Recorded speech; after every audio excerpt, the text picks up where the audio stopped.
Главное событие в жизни огромной страны. Самый масштабный инфраструктурный проект России. Мощный стимул для развития экономики и новый уровень комфорта граждан. Ни журналисты, ни чиновники не скупились на хлесткие заголовки, яркие характеристики. И это тот, на самом деле, не такой частый случай, когда почти все они в точку и по делу. М-12 действительно уникальный проект в новейшей истории страны. Так, чтобы за 3 года построить такую скоростную трассу, не просто дорогу, а, как справедливо отметил руководитель «Автодора» Вячеслав Петушенко, полноценную инфраструктурную услугу, которая поехала на 7 месяцев раньше положенного срока, такой опыт, конечно, дорогого стоит. И надо за это сказать искреннее спасибо и вице-премьеру Марату Хуснуллину, курирующему проект, и руководителям «Автодора» и регионов, по которым прошла трасса М-12 «Восток». И, конечно, всем строителям, инженерам, проектировщикам, рабочим, дорожникам. Свершилось действительно грандиозное и вдохновляющее событие. Владимир Путин открыл дорогу по видеосвязи из Москвы. А Раис Татарстана лично протестировал путь от столицы Татарстана до столицы России. Круглосуточная работа без выходных и праздников. Через каждые 50-80 километров на трассе «Восток» расположены многофункциональные зоны. В следующем году их число увеличится до 32 пунктов. Если раньше путь занимал 12 часов, то сейчас время сократилось вдвое. От Казани трассу М-12 потянут дальше на восток до Екатеринбурга, Челябинска и Тюмени.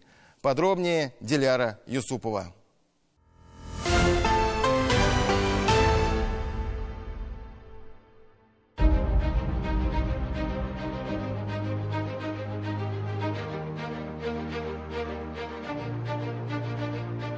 Пару лет назад такое было невозможно представить. До Москвы меньше, чем за 7 часов. Сегодня же и представлять не надо. Вот она новенькая и блестящая. За рулем как по маслу. Всегда по прямой, ни одного светофора на протяжении пути. Ну вот он, тот самый участок Казань-Москва, трассы М-12, дорога, которая практически упирается в горизонт и кажется бесконечной. Бесконечной, конечно, не является. 810 километров от Казани до Москвы за 6,5 часов. Долгожданное открытие, которое ждали не только в Казани, но и во всей России. Владимир Владимирович, разрешите открыть движение на всех участках автомобильной дороги и продолжить движение колонны автопробега по новой трассе в Казань? С Богом. Разрешаю. Эпохальное событие с участием президента страны. На связи с Владимиром Путиным главы и губернаторы регионов, через которые и проходит трасса. Кто-то уже успел опробовать на себе, кому-то еще предстоит. Всех по видеосвязи приветствует Владимир Путин, отмечая, что с новой дорогой открывается и другая дорога, экономическая. Поездки на автомобиле на этом направлении станут более удобными и, что немаловажно, безопасными. Возрастут объемы и эффективность грузоперевозок. Хороший стимул получит развитие внутреннего туризма. Трасса проходит через Московскую, Нижегородскую, Владимирскую области, Республику Чувашию, ну и, конечно, через Татарстан. И, безусловно, повысит их инвестиционную привлекательность. Будет способствовать созданию рабочих мест, строительству жилья, открытию и росту компаний в промышленности, в сельском хозяйстве, в логистике, в сфере услуг.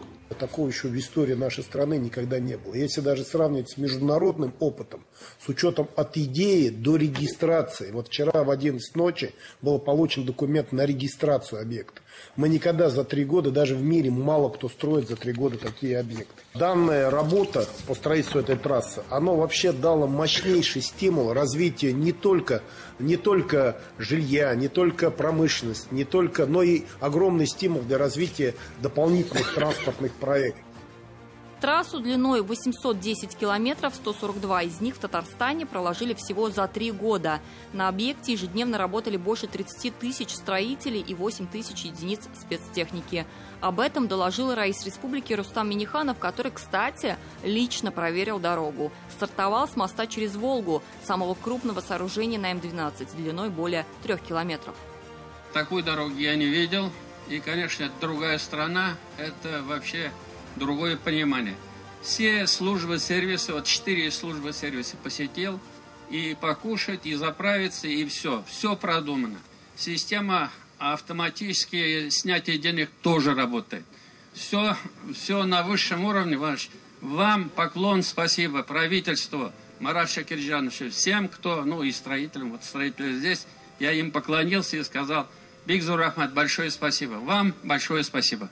Строители в этой истории вообще отдельная песня. Мост через Волгу, откуда стартовал Раис, это сюжет специального отдельного репортажа. Самый сложный участок трассы, технологию начали прорабатывать еще в 2020 году. После экспертиз забивали первые сваи. Опоры моста высотой в 14 этажей. Сам мост весит 45 тысяч тонн. Он построен на 28 опорах.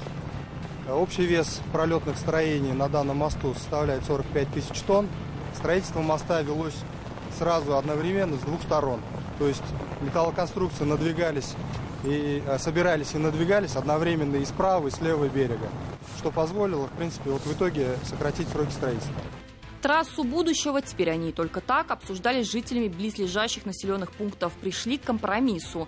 Изначально планировали запустить движение в 2027 году, потом срок сдвинули на 2024. Но строители успели сдать автодорогу до конца 2023 года. Количество задействованных людей, объемы финансирования, рекордные сроки выполнения. Никогда еще в истории страны за столь короткий срок не возводились подобные масштабные инфраструктурные проекты.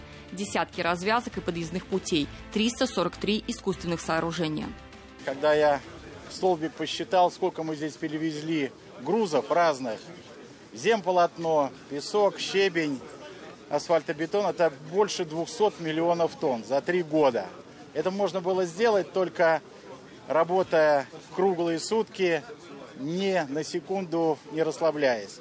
Но это с точки зрения строителей. А что это даст стране? 810 километров.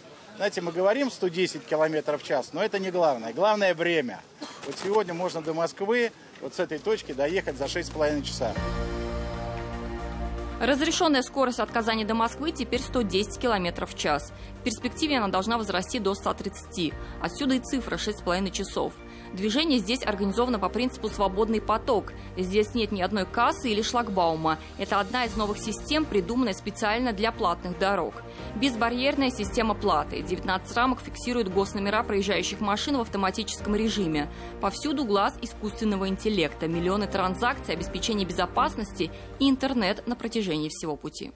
Определяем передний номер, задний номер, раскладываем это все на различные признаки, которые позволяют добиваться высокой точности, комфорта, и технология выглядит, собственно говоря, как магия, которую пользователь даже не замечает.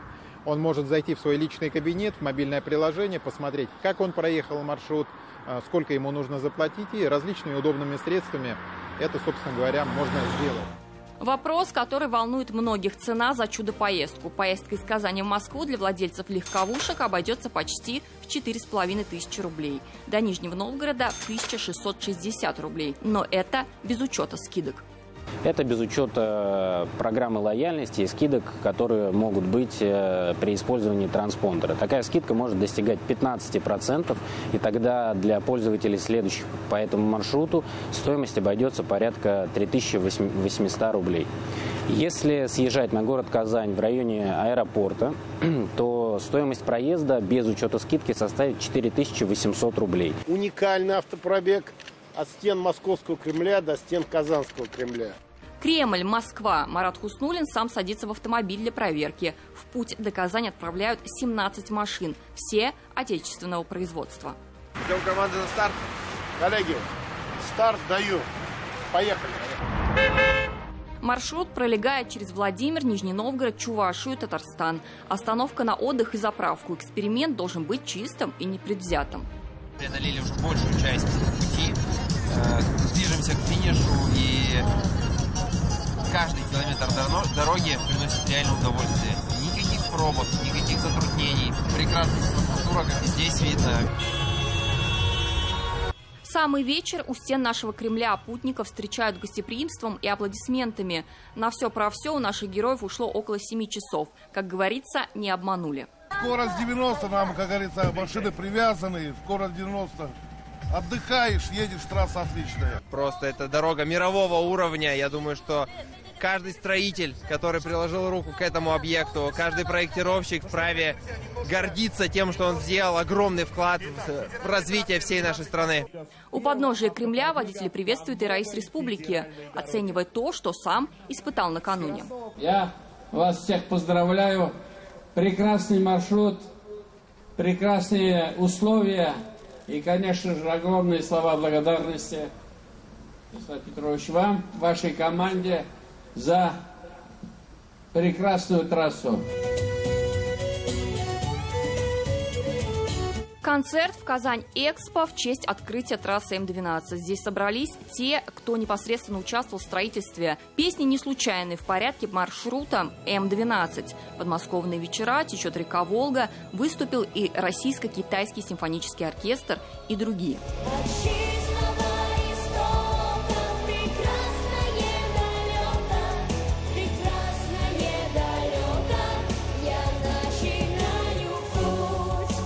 Прекрасное уже совсем недалеко. Прямо здесь и сейчас. Заправки, зоны для выгула собак, отели. Инфраструктура вокруг М-12 будет только расти. Трасса М-12 должна соединить Тюмень и Екатеринбург с Москвой. Но все это часть единого маршрута «Россия» от Санкт-Петербурга до Владивостока. Следующий этап планируется завершить в конце уже следующего года. Ну а пока есть возможность провести новогоднюю ночь сразу в нескольких регионах страны, ведь расстояние между ними теперь не помеха. Диляра Юсупова, Андрей Ключников, 7 дней.